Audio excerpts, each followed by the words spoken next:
अस्सलाम वालेकुम एवरीवन। आज का जो हमारा टॉपिक है वो है फंक्शन आर्गुमेंट्स इन C plus plus.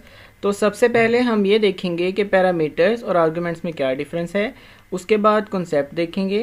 Third number पे सिंटैक्स देखेंगे आर्गुमेंट को पास करने का। लास्ट पे एग्जांपल को देख के उसको इम्प्लीमेंट करेंगे। तो आर्गुमेंट्स एंड पैरामीटर्स में क्या डिफरेंस है। यहाँ पर मेरे पास एक प्रोटोटाइप है जिसकी रिटर्न टाइप वाइड है, पावर उस फंक्शन का नाम है और मैं दो पैरामीटर पास कर रहा हूँ। तो यहाँ पर ये जो मेरे पास एक इंटीजर है ये है एक पैरामीटर 1 जिसकी डाटा टाइप सिर्फ इंटीजर है, और इसी तरह से जो सेकंड है वो भी इंटीजर टाइप का कोई पैरामीटर है। तो प्रोटोटाइप लिखते वक्त सिर्फ हम डाटा टाइप बताते हैं, उसके साथ वेरिएबल का नाम नहीं लिखते। इसकी डेफिनेशन को आगे देख लेते हैं। यहाँ पर मेरे पास अब सेकंड नंबर पे फंक्शन कॉलिंग है जिसमें फंक्शन के नाम से कॉल करके उसमें दो वैल्यूज़ पास कर रहा हूँ। तो इन दो वैल्यूज़ को हम आर्गुमेंट कहते हैं। यहाँ पर 2 जो मेरे पास आर्गुमेंट 1 है और 4 आर्गुमेंट 2 है।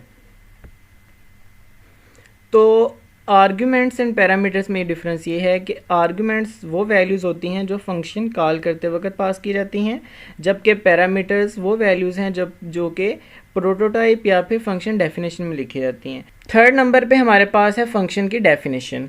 फंक्शन की डेफिनेशन और प्रोटोटाइप बिल्कुल सेम होती है, सिर्फ हम प्रोटोटाइप में डाटा टाइप बताते हैं जबकि फंक्शन डेफिनेशन में डाटा टाइप के साथ साथ वेरिएबल्स के नेम्स भी बताते हैं। यहाँ पर वैल्यू 1 है जो वो भी एक पैरामीटर है और वैल्यू 2 भी एक पैरामीटर है। तो प्रोटोटाइप में और फंक्शन डेफिनेशन में जो वैल्यूज़ पास की जाती हैं उनको पैरामीटर्स, जबकि फंक्शन कॉल करते वक्त जो वैल्यूज़ पास की जाती हैं उनको आर्गुमेंट्स कहा जाता है। इसका कॉन्सेप्ट ये है कि when a function is called program में send values into the function. मतलब जब हम फंक्शन को कॉल करते हैं तो हम कोई वैल्यूज़ पास कर सकते हैं अपने प्रोग्राम की तरफ। यहाँ पर हमारे पास एक एग्जांपल है, ये प्रोटोटाइप है जिसकी रिटर्न टाइप वाइड है और इसमें कोई इंटीजर टाइप की वैल्यू हम पास करेंगे। तो it is not necessary to list the name of the parameter variable inside the parenthesis. मतलब ये है कि प्रोटोटाइप लिखते वक्त हम वेरिएबल का नेम नहीं लिखते, जबकि फंक्शन को डिफाइन करते वक्त ये काम किया जाता है। अब हम यहाँ पर फंक्शन को कॉल कर रहे हैं और फंक्शन को कॉल करते वक्त हम एक आर्गुमेंट पास कर रहे हैं 5। ये जो 5 वैल्यू है ये जाके पास होगी नंबर में, यहाँ पर जो कि डिस्प्ले वैल्यू का एक पैरामीटर है। तो इस तरह से हम फंक्शन को कॉल करते वक्त वैल्यू भेज सकते हैं फंक्शन डेफिनेशन में। अब इसका सिंटैक्स देख लेते हैं। ये हमारे पास एक प्रोटोटाइप है। प्रोटोटाइप लिखते वक्त हमने किन चीज़ों का ख्याल रखना है। सबसे पहले हमारे पास रिटर्न टाइप, उसी तरह से उसके बाद फंक्शन का नेम, थर्ड नंबर पे जो भी पैरामीटर पास करना है उसकी डाटा टाइप लिखनी है सिर्फ प्रोटोटाइप में।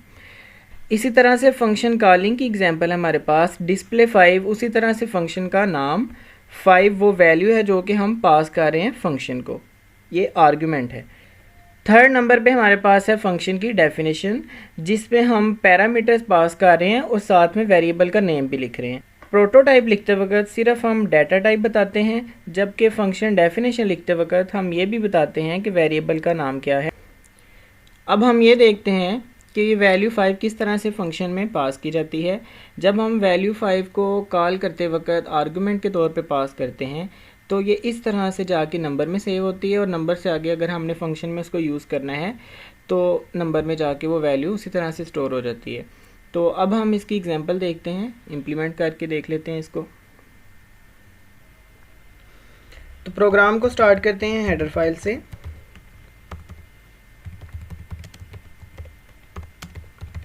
सबसे पहले फंक्शन की प्रोटोटाइप लिख लेते हैं। प्रोटोटाइप लिखते वक्त सिर्फ फंक्शन की टाइप बताई जाती है। यहाँ पर हमारा फंक्शन वाइड टाइप का है जबकि उसका नाम है डिस्प्ले वैल्यू, और उसमें हमने कोई एक इंटीजर वैल्यू पास करनी है पैरामीटर, तो उसका सिर्फ डाटा टाइप लिखते हैं। जबकि फंक्शन डेफिनेशन में डाटा टाइप के साथ वेरिएबल का नाम भी लिखा जाता है। उसके बाद हमारा मेन स्टार्ट हो जाएगा।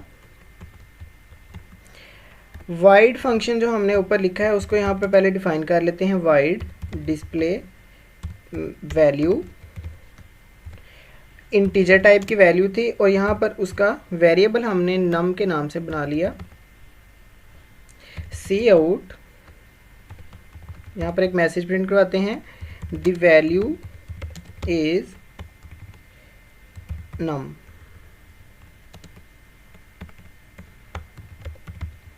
इस तरह से।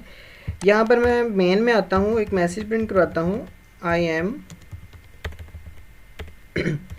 एम इन फंक्शन मेन।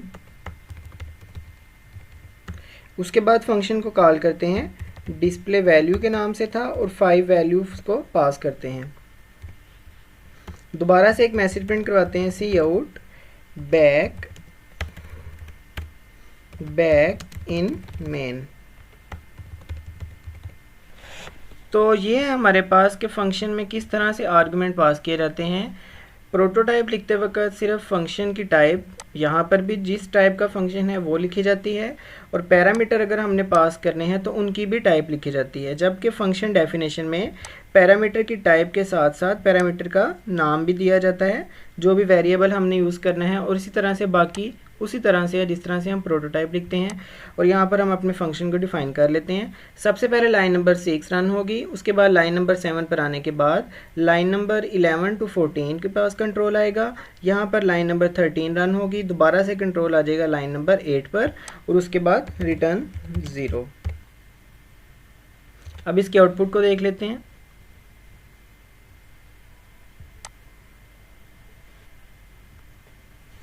तो ये है हमारे पास इसकी आउटपुट, जिसमें हमने फंक्शन कॉल करते वक्त 5 वैल्यू भेजी एज अ आर्ग्यूमेंट, और वो 5 वैल्यू जाके पैरामीटर बन गई डिस्प्ले वैल्यू का। तो उसके बाद हमने सी आउट करवा लिया उसी वेरिएबल को लाइन नंबर 13 पे, तो जहाँ पर आके वैल्यू हमें मिल रही है द वैल्यू इज़ 5। उसके बाद फंक्शन दोबारा से लाइन नंबर 8 पे। जो हमारी नेक्स्ट वीडियो है उसमें ये देखेंगे कि यूज़र डिफाइंड फंक्शंस कितनी कैटेगरीज़ के होते हैं। तब तक के लिए अल्लाह हाफिज़।